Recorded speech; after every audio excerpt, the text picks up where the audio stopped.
Hello everyone, welcome back to our channel.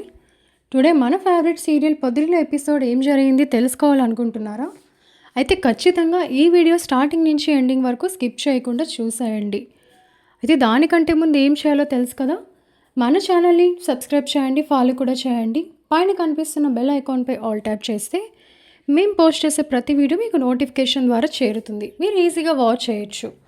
మీ ఒక్క like మాకెంతో support కాబట్టి మీ like and share for our support and encouragement కోసం నేనైతే ఈ ముగ్గు వేస్తూ సులభంగా ఈరోజు ఎపిసోడ్ ఏం జరిగింది అనేది వివరించేస్తాను. ఎపిసోడ్లోకి వెళ్ళిపోదాం. ఈరోజు ఎపిసోడ్ చూసుకున్నట్లయితే మొత్తానికి చక్రి అయితే మాత్రం మహాలక్ష్మిని ఎంతలా ప్రేమిస్తున్నాడో మనకు తెలిసిన విషయమే. సో మహాలక్ష్మికి ఎంత చెప్పినా తను అర్థం చేసుకోవట్లేదు అన్న ఒక ఎజెండాతో ఒక లవర్స్ ఇద్దరు కనిపిస్తే వాళ్ళని అడుగుతాడు. చాలా ఎమోషనల్గా కూడా మాట్లాడతాడు. మీ ఇద్దరు నిజంగానే లవ్ చేసుకుంటున్నారా? మీ ఇద్దరి మధ్య ప్రేమ రెండు వైపులా ఉందా? ఒకవైపు ఉంటే ఏదో ఒక రోజు వాళ్ళు మనల్ని వదిలేసి వెళ్ళిపోతారు. మనకి మాత్రమే ప్రేమ ఉంటే సరిపోదు, అవతలి వ్యక్తికి కూడా ప్రేమ ఉండాలి అని చెప్పేసి చక్రి అంటాడు. వాళ్ళు నువ్వేంటయ్యా మాకు ఫిలాసఫీలు చెప్పేది అనుకొని వెళ్ళిపోతారు. అయితే చక్రి మాటలు విన్న మహాలక్ష్మి మాత్రం చక్రి నా కోసమే మాట్లాడుతున్నట్టున్నాడు, ఇంతలా నన్ను ఎందుకు ప్రేమిస్తున్నాడో నాకు అర్థం కావట్లేదు, కానీ మాది అసలు పెళ్ళే కాదు అంటుంటే ఈయన వినట్లేదు అన్నట్టుగా మహాలక్ష్మి అక్కడి నుంచి అనుకొని వెళ్ళిపోతుంది. ఇంక ఇది ఇలాగో అయింది అనేసరికి ఇంకా మనీష వాళ్ళ అన్నయ్య ఇంటికి వస్తాడు. బన్సీ ఇంటికి వచ్చేసరికి మాధవ వెంటనే ఏంటి బన్సీ ఇలా వచ్చావు అంటే మనీషాని తీసుకువెళ్ళడానికి అంటాడు. ఇక మనీషాని తీసుకువెళ్ళడానికి అనేసరికి మాధవ చాలా బాధపడతాడు. ఎందుకు అంటే మాధవకు తెలియకుండానే మాధవ మనీషాని ప్రేమిస్తున్నాడు. కానీ ఆ విషయం ఎప్పుడు మాధవ ఎవరికి చెప్పడు, అలానే మాధవకు కూడా తనకు తాను రియలైజ్ అవ్వడు. ఇంక ఇది ఎలాగో అయ్యింది అనేసరికి ఇంకా వీళ్ళంతా మనీష చాలా ఇంట్లో అలవాటు అయిపోయింది కాబట్టి మనీషని దయచేసి కొన్ని రోజులు ఇక్కడే ఉంచేయచ్చు కదా అనేసరికి, నారాయణ నిన్ను నేను పెంచుకుంటానమ్మా, నువ్వు కూడా మహాలక్ష్మి మా గాయత్రి లాగానే అనిపిస్తున్నావు కాబట్టి ఉండిపో అని చెప్పేసి అంటే నాకు కూడా ఉండాలనే ఉంది, కానీ ఎప్పటికైనా వెళ్ళిపోవాల్సిందే కదా, మాధవ గారికి తనని తాను చూసుకోవడం తెలీదు, ఎప్పుడూ మీకోసమే ఆలోచిస్తాడు, తనని చూసుకోండి అని మనీష జాగ్రత్త చెప్పి ఇంకా బన్సీతో వెళ్ళిపోతుంది. మాధవ అయితే చాలా బాధపడతాడు. ఇంకా మాధవ బాధ చూసిన వీళ్ళకి అర్థం అవుతుంది, అన్నయ్య బయటపడట్లేదు కానీ మనీష వెళ్ళిపోతున్నందుకు చాలా మదన పడుతున్నాడు. తెలియకుండానే తన కళ్ళల్లో ఆ బాధ తెలుస్తుంది. ఎలా అయినా వీళ్ళిద్దరిని ఒకటి చేయాలి అని చెప్పేసి వీళ్ళు అనుకుంటారు. ఇంక ఇది ఇలాగూ అయ్యేసరికి మొత్తానికి శైలు అయితే ఒకరోజు మాధవని కలుస్తుంది. కలిసి కేశవాని నేను ప్రేమిస్తున్నానన్న విషయం మీకు తెలుసు, కేశవాని నా మెళ్ళో తాళి కట్టు అంటే మా మాధవ అన్నయ్యకి పెళ్ళి అయితే కానీ కట్టను అని చెప్తున్నాడు. అసలు మీరు ఎప్పుడు పెళ్లి చేసుకుంటారు? పెళ్లి చేసుకునే ఉద్దేశం ఏమైనా ఉందా, లేదంటే మీ వల్ల మేము ఎప్పుడు ఇలానే బాధపడుతూ ఉండాలా అని చెప్పేసి శైలు చాలా కఠినంగా ప్రశ్నిస్తుంది మాధవను. ఇంకా ఆ మాటలు మనసులో పెట్టుకున్న మాధవ నేరుగా బన్సీ ఇంటికి వెళ్తాడు. బన్సీ ఇంటికి వెళ్ళి మనీషాని చూస్తాడు. మనీష అక్కడ వర్క్ చేసుకుంటూ ఉంటుంది. ఇంకా మాధవని చూసిన మనీష పరిగెట్టుకుంటూ వస్తుంది. ఇంకా బాగున్నారా అని చెప్పేసి అడుగుతుంది. నేను బాగానే ఉన్నాను, బన్సీ ఎక్కడా అని చెప్పేసి మాధవ అడుగుతాడు. అడిగేసరికి ఇంకా బన్సీ ఈలోపు వస్తాడు. వచ్చేసరికి ఏంటి మాధవ బాయ్ ఇలా వచ్చావు, ఏమైనా విశేషమా అంటే అవును నీతో మాట్లాడాలి అనేసరికి ఇంకా ఈలోపు బన్సీ చాలా థ్యాంక్ యూ బాయ్, మీ ఇంట్లో మీరు ఆశ్రయం ఇచ్చారు, మనిషి విషయంలో అడ్వాంటేజ్ ఏం తీసుకోలేదు, చాలా సంతోషంగా ఉంది మిమ్మల్ని ఇక్కడ ఇలా చూస్తున్నందుకు అని తను చాలా నమ్మకంగా మాట్లాడేసరికి, ఇప్పుడు నాకు మనిషి ఇష్టం పెళ్లి చేయండి అంటే తనని తప్పుగా తీసుకుంటాడు, అది పద్ధతి కూడా కాదు, అయినా మనీష మనసులో ఏముందో తెలియకుండా నేను వచ్చి నా అభిప్రాయం చెప్పడం కరెక్ట్ కాదు అని చెప్పేసి ఇంకా మాధవ విషయం బయట పెట్టకుండా ఏమీ లేదు, ఏదైనా కాంట్రాక్ట్ కోసం మాట్లాడదామని వచ్చాను, సరే నేను అది రేపు మాట్లాడతానులే నీకు ఫోన్ చేసి, ఓకే మనీష జాగ్రత్త అని చెప్పేసి అక్కడి నుంచి తన మనసులో మాట బయట పెట్టకుండా వెళ్ళిపోతాడు మాధవ. అయితే ఈలోపు కేశవ శైలుకి ఫోన్ చేస్తాడు. సారీ బుస్సు, నువ్వు మెడలో తాళి కట్టాయంటే కట్టలేకపోయాను, నా కుటుంబ సమస్యలతో నేను నిన్ను ఇబ్బంది పెడుతున్నాను, కానీ దయచేసి నన్ను ఈ ఒక్క విషయంలో అర్థం చేసుకుంటావనే అనుకున్నాను అని చెప్పి సారీ చెప్దామని కాల్ చేసిన కేశవకు శైలు వాళ్ళన్నితో మాట్లాడాడన్న విషయం శైలు చెప్తుంది. శైలు, నేను వెంటనే మీ అన్నయ్యని ఇలా అడిగాను అనేసరికి నీకేమైనా పిచ్చా? అలా ఎలా అడుగుతావు అన్నయ్యని? అన్నయ్య మనసు ఎంత నొచ్చుకొని ఉంటుందో. లాస్ట్ టైం ఏమైందో తెలుసు కదా, పూజారి గారు ఇలా అనేసరికి వాడికి దోష నివారణ ఉంది అనుకొని అన్నయ్య ఇంట్లోంచి వెళ్ళిపోవడానికి కూడా వెనక తీయలేదు. అన్ని విషయాలు తెలిసి నువ్వు ఇలా చేయడం నాకేం నచ్చలేదు అని చెప్పేసి కేశవ ఫోన్ పెట్టేసరికి ఇంక ఈలోపు చక్రి మహాలక్ష్మి బయటకు వస్తారు. ఏమైంది కేశవ అలా ఉన్నావంటే, ఈ శైలు ఏం చేస్తుందో రోజు రోజుకి తనకే అర్థం కావట్లేదు. అసలు ఈ బుస్సుకి ఎలా చెప్తే అర్థమవుతుంది. పోయి మాధవ అన్నయ్యతో ఇలా అనిందంట అనేసరికి అయ్యయ్యో పెద్ద మనసు చాలా బాధపడి ఉంటుంది అని చెప్పేసి మహాలక్ష్మి అంటుంది. ఇంకా ఇలాగో అనేసరికి చక్రి అసలు అన్నయ్యకి ఫోన్ చేయరా, ఎక్కడున్నాడో, అసలు అలా ఎలాగా అనేసింది శైలు అని చెప్పేసి ఇంకా వెంటనే మాధవకి ఫోన్ చేస్తే మాధవ ఈలోపు ఇంటికి వస్తాడు. ఇంటికి వచ్చేసరికి మాధవ్ ఫోన్ కలవట్లేదు అనుకొని బన్సీకి కాల్ చేస్తుంది మహాలక్ష్మి. చేసేసరికి మాధవ గారి పెద్ద ఇంటికి వచ్చాడా అంటే వచ్చాడమ్మా, ఏదో మాట్లాడదామని వచ్చాడు కానీ ఏదో తడబడుతూ కాంట్రాక్ట్ అని మాట మార్చేసినట్టుగా నాకు అనిపించింది. కానీ నేను మాధవ బాయితో ఎప్పుడు గట్టిగా ఇది అడగలేను కాబట్టి నేను అడగలేదు. విషయం ఏంటో కనుక్కోండి. నాకైతే ఎందుకో మాధవ బాయి చాలా గుస్సా అవుతున్నట్టు అనిపించింది అని చెప్పేసి బన్సీ చెప్పి ఫోన్ పెట్టేస్తాడు. ఇంకా వీళ్ళకి ఆల్రెడీ ఈ విషయం తెలుసు. శైలు ఇలా అనగానే మాధవ అన్నయ్య మనీషా వాళ్ళ ఇంటికి ఎందుకు వెళ్ళాడు, అసలు ఏం మాట్లాడాలనుకున్నాడు అని వీళ్ళు ఆలోచిస్తారు. ఇంకా వెంటనే మహాలక్ష్మి, ఇంకా మీ ట్యూబ్లైట్ బుర్రకు అర్థం కాలేదా, మీ పెద్ద అన్నయ్యకి మనీషా అంటే ఇష్టం, తన మనసులో అభిప్రాయం కనుక్కోవడానికే వెళ్ళి ఉండొచ్చు. కానీ బన్సీ అక్కడుండి ఏదైనా మాట్లాడితే తన అభిప్రాయం చెప్పలేక మళ్ళీ మొహమాట పడి వెనక్కి వచ్చేసి ఉండొచ్చు అని నాకు అనిపిస్తుంది. సో ఏదో ఒకటి చేసి మనమే పెద్దిని మనీషాని ఒకటి చేయాలి అని చెప్పేసి మహాలక్ష్మి అంటుంది. నీ ఆలోచన కరెక్ట్గానే ఉంది, అదే జరిగి ఉండొచ్చు అనేసరికి కేశవ ఏమో అంతా ఈ బుస్సు వల్లే అయింది అంటే, లేదు శైలు ఈరోజు అలా అడగబట్టే మాధవ అన్నయ్య మనసు మారింది కాబట్టి అది ఒక అందుకు మంచిదే జరిగింది. ఒకవేళ అన్నయ్య ఆ ఉద్దేశం మీదనే అక్కడికి వెళ్తే మనకు అంతకన్నా గుడ్ న్యూస్ ఏముంది అంటే ఇంకా వెంటనే నిజమే, కానీ మనీషా గారి మనసులో మాధవ అన్నయ్య పైన ఉన్న ఆలోచన ఏంటో మనం తెలుసుకోవాలి కదా అని కన్నా అంటాడు. అనేసరికి నువ్వు చిన్నోడవైనా చాలా ముదిరిపోయావురా, పర్లేదు నేను చెప్పిన మాట కరెక్టే అన్నావు, సరే నేను ఒకసారి మనీషాని కనుక్కుంటాను అని చెప్పేసి మహాలక్ష్మి మళ్ళీ బన్సీకి కాల్ చేస్తుంది. అసలు ఎప్పుడు లేనిది వీళ్ళు ఇలా కాల్ చేసేసరికి బన్సీ కొంచెం టెన్షన్ అవుతాడు. మాట్లాడేసరికి నేను మహాలక్ష్మిని, ఒక్కసారి మనీషాతో మాట్లాడాలి, ఏమనుకోకపోతే ఫోన్ ఇస్తారా అని చెప్పేసి మహాలక్ష్మి అంటుంది. అయ్యో అమ్మ దానికే ఉంది, తప్పకుండా ఇస్తాను అని చెప్పేసి మనీషాకి ఫోన్ ఇస్తాడు బన్సీ. ఇంకా ఫోన్ ఇచ్చేసరికి మనీషా, హాయ్ మహాలక్ష్మి, ఎలా ఉన్నావు, మీ అందరినీ నేను చాలా మిస్ అవుతున్నా, మీకోసం నేను తెలుగు కూడా నేర్చుకుంటున్నాను అనేసి అంటే వెంటనే మహాలక్ష్మి, ఇంకా మా ఇంట్లో ఏమి ఉండవు కదా, ఆ మాత్రం తనకి తెలుగు నేర్చుకోవడం ఎందుకు అనేసరికి మనీషా సైలెంట్ అయిపోతుంది. అది కాదు, మీతో మాట్లాడడానికి నాకు తెలుగు వస్తే సరిపోతుంది కదా అని చెప్పేసి ముద్దుగా మాట్లాడుతుంది మనీషా. లేదు మనీషా, నేను పాయింట్కి వస్తాను, నీకు మా పెద్ది పైన ఉన్న అభిప్రాయం ఏంటి అంటే, ఏంది మహాలక్ష్మి, నాకు సమజ్ అయితే లేదు అనేసి అంటుంది.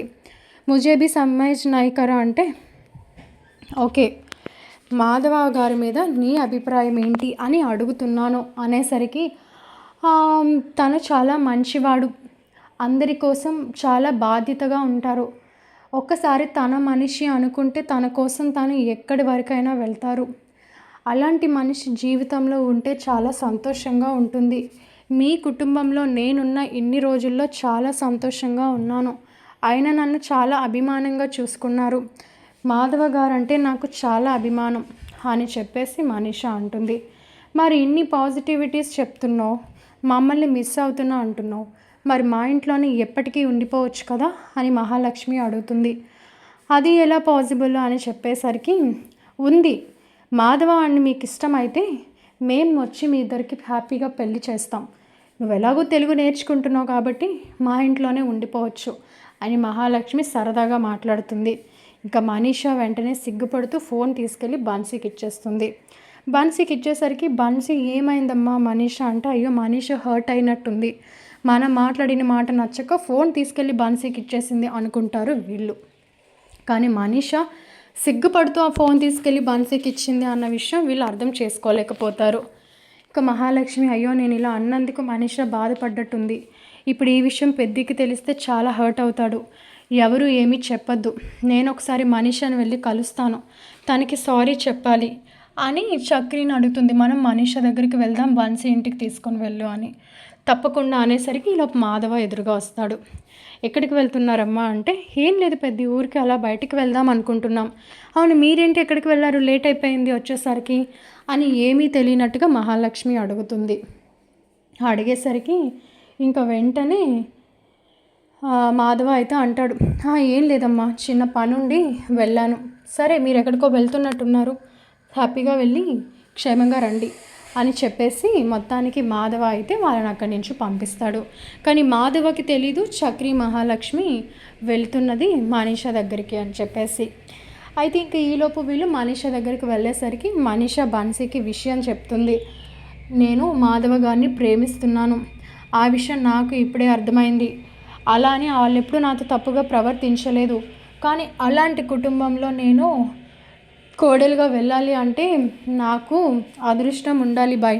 కాబట్టి నేను అక్కడే ఉందాం అనుకుంటున్నా, మాధవ గారిని పెళ్ళి చేసుకుందాం అనుకుంటున్నా అనేసని మనీష చెప్తుంది. ఇంకా మాధవ గురించి కూడా బన్సీకి తెలుసు కాబట్టి మనీష ఆలోచన కరెక్టే. తను ప్రాబ్లంలో ఉంది అంటే మా కుటుంబం అని చెప్పేసి మాధవ బాయ్ అడ్డుపడ్డాడు. కాబట్టి ఇలాంటి మనిషి దగ్గర నా చెల్లెలు సేఫ్గా ఉంటుంది అని చెప్పేసి ఇంక వెంటనే బన్సీ, నీ ఆలోచన సరైనదే, కానీ మాధవబాయ్ మనసులో ఏముందో నాకు తెలియదు కదా అంటే, అది నువ్వే ఏదో ఒకటి మాట్లాడాలి అని వీళ్ళు అనుకునేసరికి ఇంకా చక్రి మహాలక్ష్మి ఇక్కడికి వస్తారు. వచ్చేసరికి ఇంకా వెంటనే మహాలక్ష్మిని చూసిన మనీష పరిగెత్తుకుంటూ వచ్చి మహాలక్ష్మికి పలకరిస్తుంది. ఇంకా చక్రి కూడా బన్సీని పలకరిస్తాడు. ఇంక వీళ్ళు ఇలా మాట్లాడుకునేసరికి, సారీ మనీషా, నీకు ఇష్టం లేకుండా నేను అలా డైరెక్ట్గా అడిగి ఉండాల్సింది కాదు అని మహాలక్ష్మి అంటుంది. దేనికోసం మీరు మాట్లాడుతున్నారు, నాకు నచ్చంది మీరేం చేశారు అని మనీష అడుగుతుంది.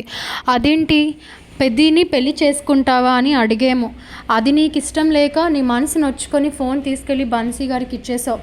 అలా నిన్ను డైరెక్ట్గా అడిగి ఉండాల్సింది కాదు, క్షమించు మనీష అనేసరికి, అయ్యో నో అలా ఏం లేదు, నాకు మాధవ గారంటే చాలా ఇష్టం. మీరు ఆ మాట అడిగేసరికి నేను సిగ్గుతో తీసుకువెళ్ళి అన్నయ్యకి ఫోన్ ఇచ్చాను అని మనీష చెప్పేసరికి ఇంకా వెంటనే వీళ్ళు చాలా సంతోషిస్తారు.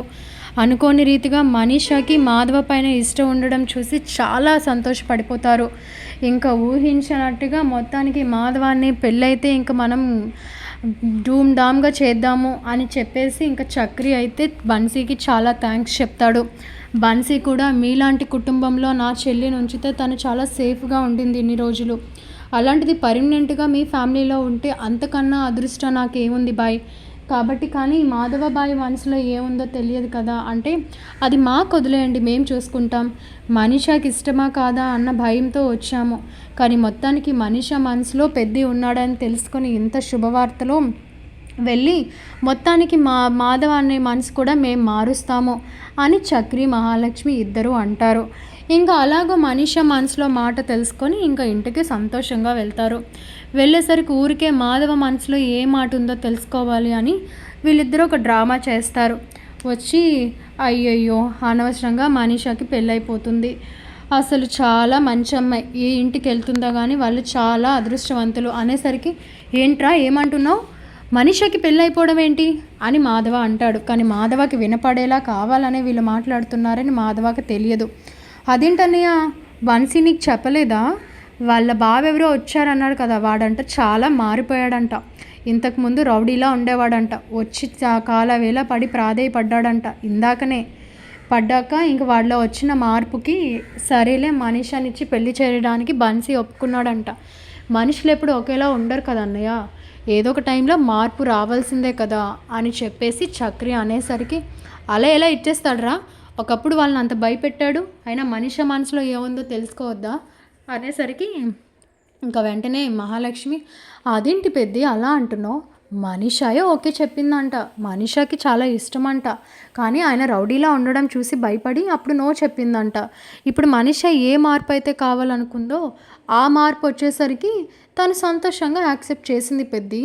చక్రి గారు చెప్పినట్టు ఎప్పుడు అభిప్రాయాలు ఒకేలా ఉండవు కదా అనేసరికి ఇంక వెంటనే పెద్ది అది మాధవ ఏమో అదేంటి అలాగా, మనీషాకి మాత్రం ఖచ్చితంగా తన ఇష్టమై ఉండడు, నాకు ఆ విషయం తెలుసు అంటే అంత ఖచ్చితంగా నువ్వు ఎలా చెప్తున్నావు అన్నయ్య అని చక్రి అడుగుతాడు.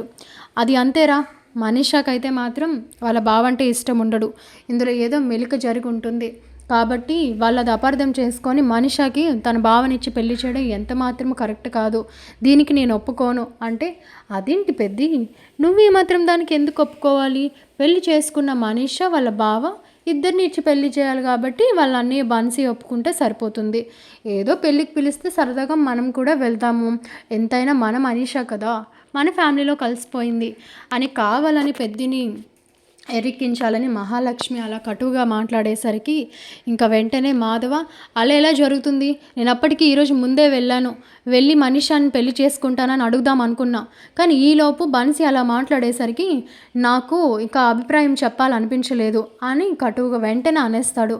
అనేసరికి ఇంకా వీళ్ళంతా మాధవ మనసులో ఉన్న మాట తెలుసుకోవడానికి చేసిన ప్రయత్నం వర్కౌట్ అయింది అనుకుంటారు. ఏంటేంటి అన్నయ్య, మనీషాని నువ్వు లవ్ చేస్తున్నావా, మనీషాని ప్రేమిస్తున్నాను నాకు ఇచ్చి పెళ్లి చేయండి అని బన్సీని అడగడానికి వెళ్ళావా, మరి మా ఎవరికి చెప్పలేదే అంటే మాధవ సైలెంట్ అయిపోతాడు. ఇంకా వెంటనే అదేం లేదులేరా, నేనేదేదో మాట్లాడుతున్నా, నా మాటలు మీరేం పట్టించుకోకండి సరే అని వెళ్ళిపోతున్న మాధవని ఆపి, లేదన్నయ్య నిజం చెప్పు ఇప్పటికైనా అంటే, చెప్పాను కదరా ఏం లేదు అంటే, ఇంత ఖచ్చితంగా చెప్పి మళ్ళీ మాట మార్చేస్తున్నావు అన్నయ్య, ఇదే ప్రాబ్లం.